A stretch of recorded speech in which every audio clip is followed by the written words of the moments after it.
All India Radio presents Morning News.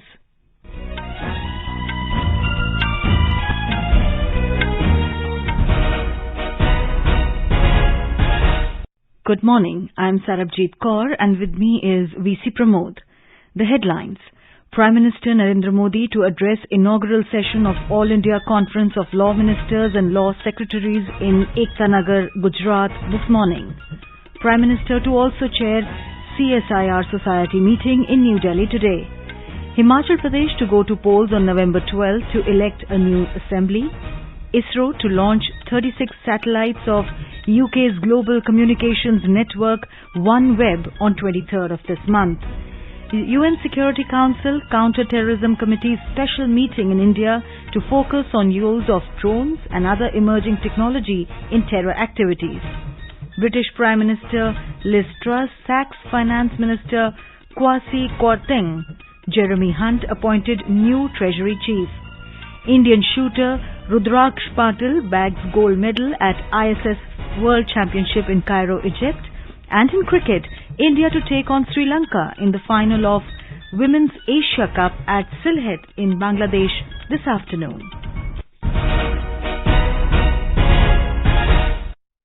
And now the news in detail.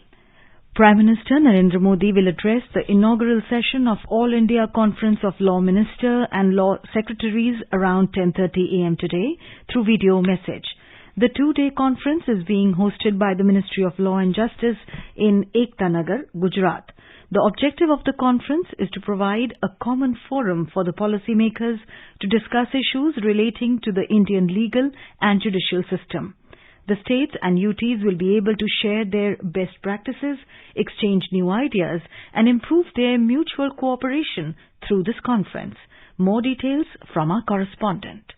This conference has been organized by Ministry of Law and Justice at Ekta Nagar in Gujarat. It aims to provide a platform for policymakers to discuss issues related to Indian legal and judicial system. Through this conference, state and union territories will share their best practices as well as exchange new ideas. In order to expedite the judicial process, alternative dispute resolution mechanism such as arbitration will also be discussed in the conference. Law ministers and secretaries of law departments of state and union territories will participate in the conference. Aparna Khun, AR News, Ahmedabad.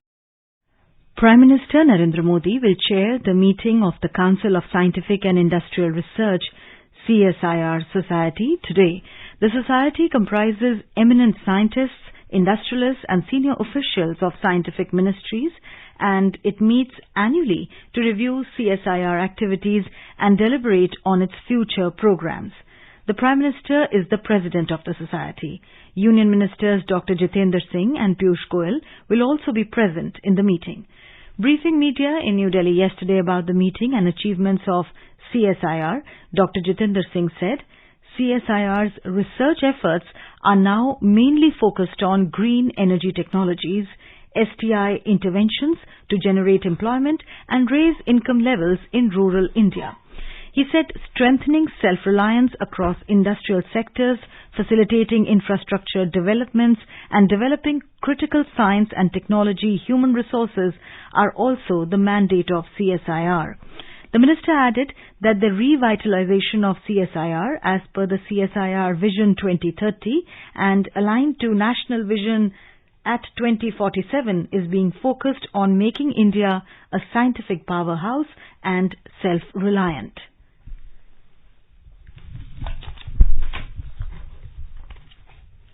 Prime Minister Narendra Modi will dedicate 75 digital banking units DBUs to the nation at 11 a.m. tomorrow through video conference. He will also address the gathering on the occasion. As part of the Union Budget speech for 2022-23, the Finance Minister had announced the setting up of 75 DBUs in 75 districts of the country to commemorate the 75 years of independence of the country. The DBUs are being set up with an objective to ensure benefits of digital banking reach every nook and corner of the country and will cover all the states and union territories. 11 public sector banks, 12 private sector banks and 1 small finance bank are participating in the endeavour. DBUs will have physical outlets which will provide a variety of digital banking facilities to people such as opening of saving account, balance check, print passbook, transfer of funds, investment in fixed deposits, loan applications, stop payment instructions for checks issued, apply for credit or debit cards, view statement of account, pay taxes, pay bills, make nominations. DBUs will enable customers to have cost-effective, convenient access and enhanced digital experience of banking products and services all around the year. Himachal Pradesh will go to poll in a single phase on 12th of next month, and the counting will be held on 8th of December. The notification for the 68-member State Assembly will be issued on 17th of this month, and 25th October will be the last date for filing of nominations.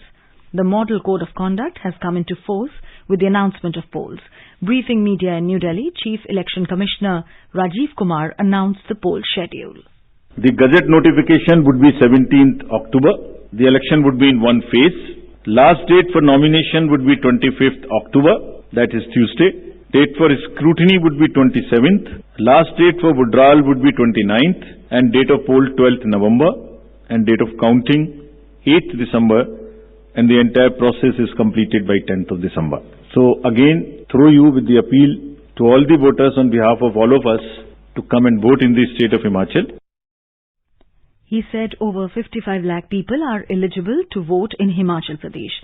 The Commission will identify lowest polling percentage booth in each constituency to increase voting through awareness. He added that some polling stations will be managed entirely by Divyang staff. He also said the ECI's Suvidha portal will provide online nomination and affidavit facility to candidates and political parties. Permissions for rallies and meetings can also be applied online through this portal. Union Home Minister Amit Shah will inaugurate the study of medical science in Hindi in Bhopal, Madhya Pradesh tomorrow. Hindi books of MBBS first year will be released on the occasion. More details from our correspondent.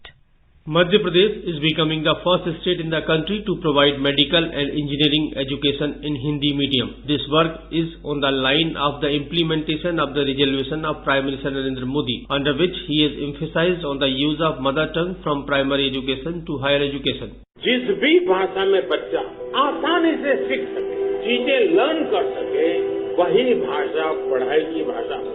इसका सबसे बड़ा लाभ देश के गरीब वर्ग, गांव कस्बों में रहने वाले मध्यम वर्ग के स्टूडेंट्स को, दलित, पिछड़े और आदिवासी भाई बहनों को, इन्हीं परिवारों से आने वाले बच्चों को लैंग्वेज डिवाइड का सामना करना पड़ता है। Conferences based on use of Hindi will be organized in all the districts of MP today. During this, seminars and other activities will be held in educational institutions. While in the evening, earthen lamps symbolizing the light of knowledge in Hindi will be lit at prominent places in all the districts including Bhopal. The main program will also be telecast live in all educational institutions on Sunday. Sanjeev Sharma, AIR News, Bhopal. Union Information and Broadcasting Minister Anurag Singh Thakur will be on a 3-day visit to Gujarat from today. Mr. Thakur will participate in the BJP's Gujarat Gaurav Yatra in the Surendranagar district today. The minister will address public meetings at places including Malvan, Surendranagar and Limbi. He will receive a public welcome at en route villages benefited by Narmada waters for irrigation. Mr. Thakur will interact with children, innovators and stakeholders of sports startups researchers at Gujarat University in Ahmedabad on Monday. India's forex reserves rose by $204 million to $532.868 billion for the week ended October 7th on an increase in the value of gold holdings. Reserve Bank said that in the previous reporting week, the overall reserves had dropped by $4.854 billion to $532.664 billion. The reserves had been falling for many weeks now as the central bank deploys the kitty to defend the rupee amid pressures caused majorly by global developments. In October 2021, the country's forex kitty had reached an all-time high of $645 billion. President Draupadi Murmu said that India has always attached the highest priority to its friendship with Bangladesh and remains committed to realizing its full potential. She added that Bangladesh occupies a very special place in the hearts and minds of every Indian, and the two countries share deep civilizational links. Ms. Murmu stated this while addressing a youth delegation from Bangladesh at Rashtrapati Bhavan yesterday. The President said that India is proud to be a friend and partner in the liberation war of Bangladesh and continues to share the development journey with Bangladesh. Indian Railways has accomplished electrification of over 81% of the total broad gauge network in the country. Out of over 65,000 route kilometers, RKMs of the network, more than 53,000 route kilometers have been electrified till last month. During the current financial year, till September, 851 RKMs have been electrified as compared to 562 RKMs during the corresponding period of 2021-22. The target set for electrification during this financial year is 6,500 RKMs.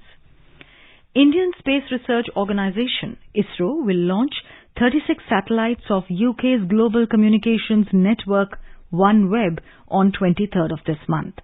The launch of satellites is scheduled for 12:07 a.m. on October 23rd.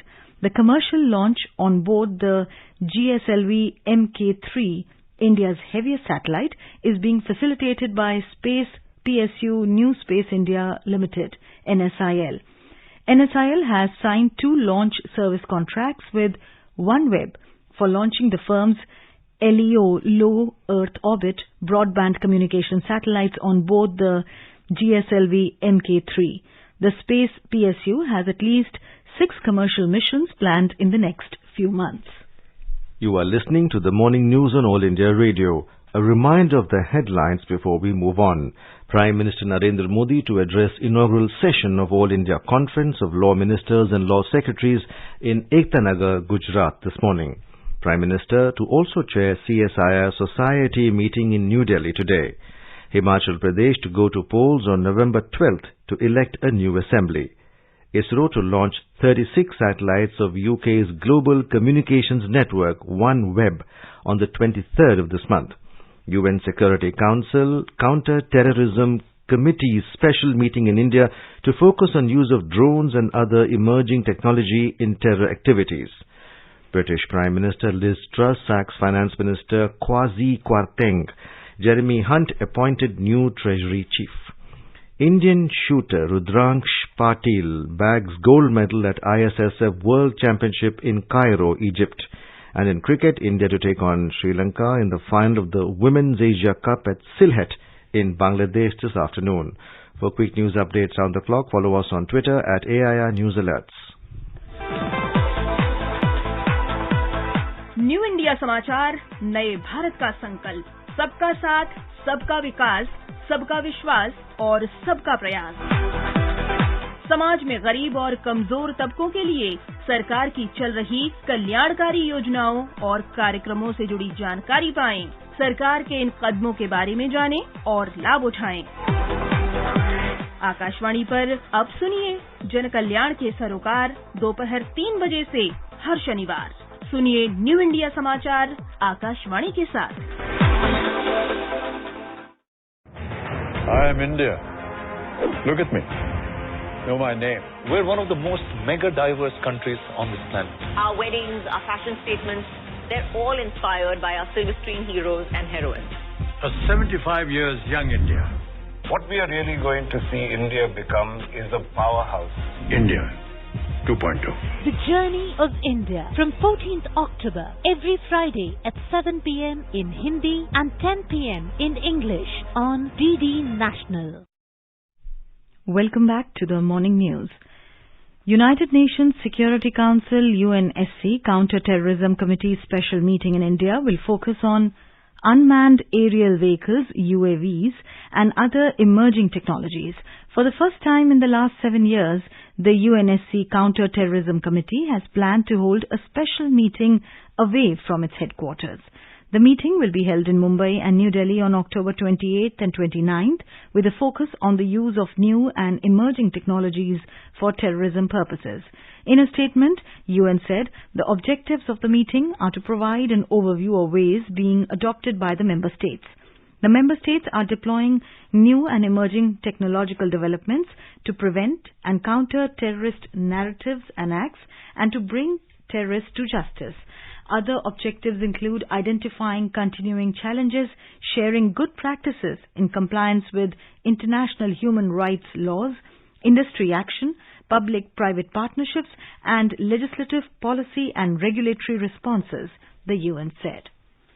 Finance Minister Nirmala Sitharaman has said that despite this year's projected growth rate of 7% for the Indian economy, the country remains concerned about the global economic outlook and geopolitical environment. Attending the Development Committee meeting of the World Bank IMF in Washington, D.C., she said, reducing crop loss and food waste should be the first intervention of choice to ensure food security. The minister urged World Bank to avoid an unidimensional view of subsidies and not to lose focus on the internationally agreed basic principle of common but differentiated responsibilities. Ms. Sitharaman also met IMF's first Deputy Managing Director, Geeta Gopinath, on the sidelines of the IMF WB meeting and discussed current global matters including food and energy security issues, global debt vulnerabilities, climate matters, digital assets and upcoming G20 India presidency. Amid economic turmoil, British Prime Minister Liz Truss has sacked Finance Minister Kwasi Kwarteng and appointed Jeremy Hunt to the post. The move is aimed at stemming the economic turmoil unleashed by Kwarteng's mini-budget last month. Truss is expected to stage a major U-turn on her right-wing economic plan following turmoil on financial markets. Kwarteng took to Twitter to confirm that he has been asked to stand aside as Chancellor. Earlier, Kwarteng cut short his visit to the US for an International Monetary Fund meeting in Washington to fly back for a meeting with Prime Minister Truss.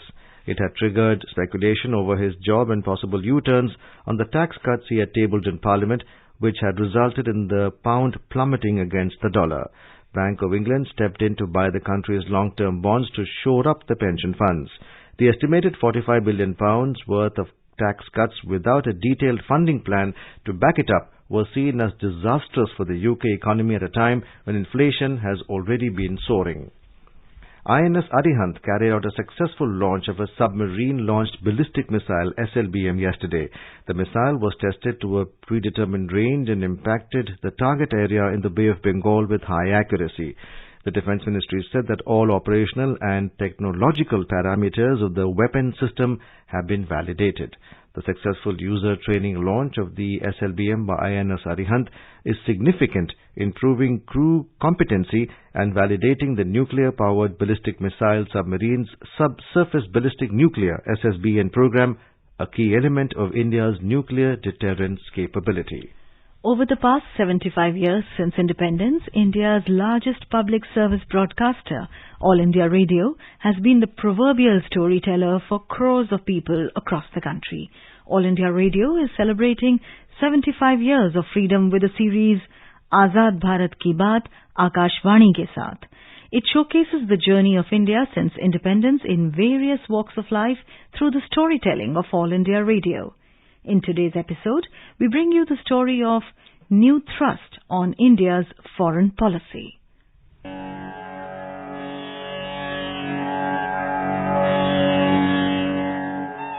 With 75 years of independence, the country has a greater sense of confidence and optimism in articulating an India-first foreign policy. India decides for itself, and its independent foreign policy cannot be subject to intimidations. The COVID pandemic has brought out the risks of the over-centralized model of globalization that was being followed. Consequently, it has encouraged the building of reliable and resilient supply chains. India's message is one of engaging the world intensively, obviously drawing benefits for our own people, but while also contributing in greater measure to global welfare, development and security. External Affairs Minister Dr. S. Jaishankar said that Indian foreign policy thinking is displaying greater conceptual and operational clarity. I hope that you also share my belief that Indian foreign policy thinking is displaying greater conceptual and operational clarity. Whether it is explanation or communication, some of the contemporary catchphrases have been impactful in their public resonance.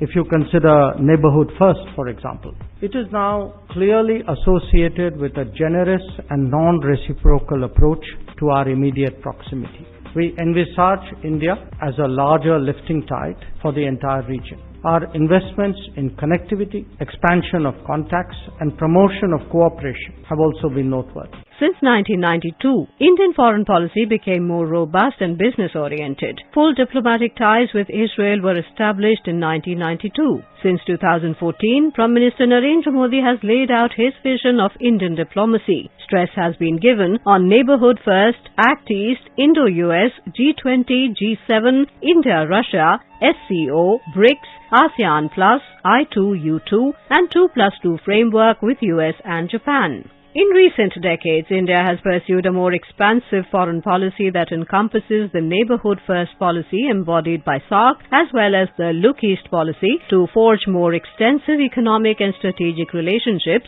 with other East Asian countries. Whether it was during the COVID-19 pandemic or the economic challenges, India has gone the extra mile for its neighbours and will continue to do so. Its awareness for extended neighbourhood has been expressed as an Act East policy, a Sagar outlook, a Gulf engagement and a Central Asia initiative. India's diplomacy has also naturally focused on major powers, on key economic hubs, on significant energy sources and on influential regional players. With open-mindedness and objectivity, the country has been practicing the mantra of Sabka Saath, Sabka Vikas, Sabka Vishwas in its foreign policy. India has always viewed the United Nations as important to global peace, security and development. It currently serves as a non-permanent member of the Security Council and one very active in UN organizations and in its peacekeeping. From the Quadrilateral Security Dialogue, the Quad, to the BRICS, there is a long list of memberships that India holds.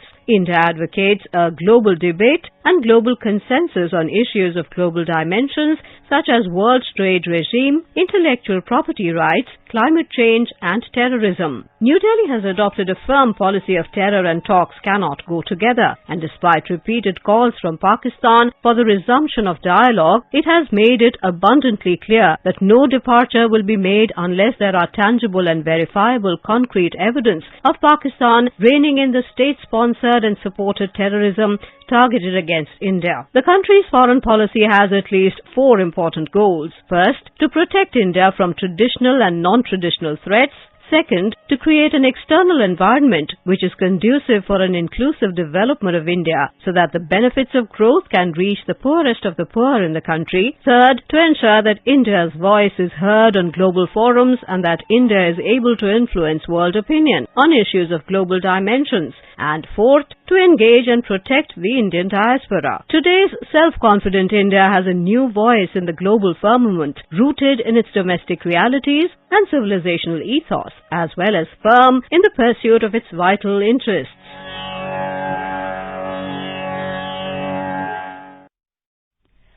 आजाद भारत की बात आकाशवाणी के साथ can be accessed on @AIR News Alerts on Twitter, News on AIR official YouTube channel, News on AIR app, Facebook and Instagram handles. So tune in to All India Radio News for Azad Bharat Ki Baat, Akashvani ke saath. Prime Minister Narendra Modi has expressed happiness that people are visiting Smriti Van in Bhuj to pay tribute to those who lost their lives in the earthquake of 2001. Replying to a tweet by Gujarat Information, Mr. Modi said that Smriti Van chronicles Gujarat's resilience. He added that the coming months will be a great time to visit Kutch. There is the Ran Utsav and now there is Smriti Van also. In some sports news, India will take on Sri Lanka in the final of Women's Asia Cup cricket at Sylhet International Cricket Stadium in Bangladesh today. The match will start at 1 p.m. Indian Standard Time. Harmanpreet Kaur is to lead the team India in the final. A win today will give India a record extending 7th Women's Asia Cup title. India entered the final with a comfortable win over Thailand on Thursday, while Sri Lanka defeated Pakistan by 1 run in the second semi-final. In ISSF World Championships, Indian shooter Rudraksh Balasa Patil won the gold medal in the men's 10-meter air rifle event in Cairo, Egypt yesterday. With this win, he also secured a 2024 Paris Olympics quota for the country. In the gold medal match, he defeated Italy's Danilo Denis Solazzo 17-15. He is the only second Indian to achieve the feat after Olympic champion Abhinav Bindra, who had won gold in this event in 2006 in Zagreb, Croatia. This was Rudraksh's first appearance at a World Championship. Earlier, India won a bronze medal in the women's 25-meter pistol team junior competition. The trio of Isha Singh, Namia Kapoor and Vibhuti Bhatia demolished Team Germany 17-1 in the bronze medal match. In FIFA Under-17 Women's World Cup 2022, India lost 0-3 to Morocco in its second group stage match at the Kalinga Stadium in Bhubaneswar, Odisha last night. After a goalless first half, Morocco turned the tables in the second half as they took the lead from an El Madani Doha. Yasmin Zohir and Zezan Zerif added the second and third goal on 61 and 91 minutes respectively. Earlier, India lost its opening match of the tournament against the USA on Tuesday by 0-8. On the same day, Brazil defeated Morocco by 1-0. India and Morocco are now out of the quarter-final contention. India will play Brazil in their final group match on the 17th of October. India is hosting the World Cup football tournament for the first time, which is being held between 11th to 30th of October. Prime Minister Narendra Modi has expressed happiness at President Draupadi Murmu flagging off the Medini Pathar Guwahati Shokhavi special train from Guwahati yesterday. Responding to a tweet by the Indian Railways, Prime Minister said that the last 8 years have witnessed continuous efforts to deepen connectivity in the northeast. Mr. Modi added that this will particularly help the youth in the region. And now let's have a look at the weather across the country today. National capital Delhi will have mainly clear sky. The temperatures will hover between 21 and 31 degrees Celsius. Mumbai is likely to have rain or thunder showers would occur towards the afternoon or the evening. The minimum temperature was 24 degrees and the maximum will be around 32 degrees. Kolkata will have possibility of moderate rain. The minimum temperature was 26 and the maximum will be around 33 degrees Celsius. Chennai is expected to have thunderstorm with rain. The minimum temperature was 26 degrees Celsius and the maximum will be around 31 degrees. Jammu, the temperatures will hover between 18 and 32 degrees Celsius. Srinagar, the minimum temperature was 7 degrees and the maximum will be around 25 degrees. Muzaffarabad, the minimum temperature was 13 degrees and the maximum will be around 31 degrees. And now an overview of today's newspapers. With the assembly election fever catching up in the country, Himachal poll on November 12th, EC mum on Gujarat date is a frontline page headline in the Pioneer. Rejecting a plea seeking to determine the age of a structure found inside the Masjid complex. No carbon dating at Gyanvapi, says court, writes the Hindustan Times. As part of establishing credible nuclear deterrence, N-Sub Arihant test firing of SLBM adds to nuclear heft, informs the Asian Age. Setback for WhatsApp as SC allows privacy policy probe, writes the Financial Express. Moving towards gender parity, more women come on board, room plenty for many. Women now hold 18% of board seats in India. 95% of Nifty 500 companies have at least one female board member, states the Economic Times. And finally, under the caption, Sparkle and Shine, the Hindu shows a picture of people shopping for decorative items in a busy market ahead of Deepavali. And now, before we end the bulletin, the headlines once again. Prime Minister Narendra Modi to address inaugural session of All India Conference of Law Ministers and Law Secretaries in Ektanagar, Gujarat this morning. Prime Minister to also chair CSIR Society meeting in New Delhi today. Himachal Pradesh to go to polls on November 12th to elect a new assembly. ISRO to launch 36 satellites of UK's global communications network OneWeb on 23rd of this month. UN Security Council Counter-Terrorism Committee's special meeting in India to focus on use of drones and other emerging technology in terror activities. British Prime Minister Liz Truss sacks Finance Minister Kwasi Kwarteng. Jeremy Hunt appointed new Treasury Chief. Indian shooter Rudraksh Patil bags gold medal at ISSF World Championship in Cairo, Egypt. And in cricket, India to take on Sri Lanka in the final of Women's Asia Cup at Sylhet in Bangladesh this afternoon. And with that we end the morning news. Have a nice day.